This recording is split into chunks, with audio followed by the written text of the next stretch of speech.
पुण्यातल्या आपण टॉप 9 बातम्या बघूयात। मध्य रेल्वेच्या लोकमान्य टिळक टर्मिनस मार्गिकेवर 7 दिवसीय मेगा ब्लॉक कोचिंग सुविधा वाढवण्यासाठी आजपासून 18 फेब्रुवारीपर्यंत मेगा ब्लॉक घेण्यात येणार। 10वीचा निकाल चांगला लागण्यासाठी मुंबई महानगरपालिकेच्या शाळांमध्ये मिशन मेरिट 90% निकालाचं उद्दिष्ट, विद्यार्थ्यांसाठी अत्यंत सोप्या आणि मोजक्या आशयाच्या मिशन 35 पुस्तिका तयार।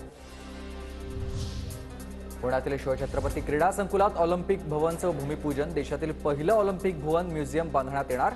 ऑलिम्पिक भवनसाठी 72 कोटींची तरतूद। मध्य रेल्वेच्या पुणे विभागात आज तांत्रिक कामासाठी ब्लॉक, पुणे ते लोणावळ्यात 14 लोकल गाड्या रद्द। मुंबईत पुराचा धोका टाळण्यासाठी महानगरपालिकेकडून मोगरा आणि माहुल पंपिंग स्टेशन उभारले जाणार। भूसंपादनाचा तिढा सुटल्यानंतर 2 ते 3 वर्षात दोन्ही केंद्र उभारली जातील। मुंबई पालिकेच्या स्वच्छता मोहिमेत रस्त्यावरील बेवारस वाहनांचा अडथळा, कारवाईचे आदेश दिल्यानंतरही कायमस्वरूपी तोडगा काढण्यात पालिका आणि वाहतूक पोलिसांना अपयश। अयोध्येतील राम मंदिरानंतर आता पुणेकरांना पुण्येश्वर मंदिर मिळायलाच हवंय। भाजप नेते सुनील देवधर यांनी बाईक रॅली काढत केली मागणी। कायदा आणि सुव्यवस्था, सुरक्षित आणि विकसित पुण्यासाठी रॅलीद्वारे संकल्प।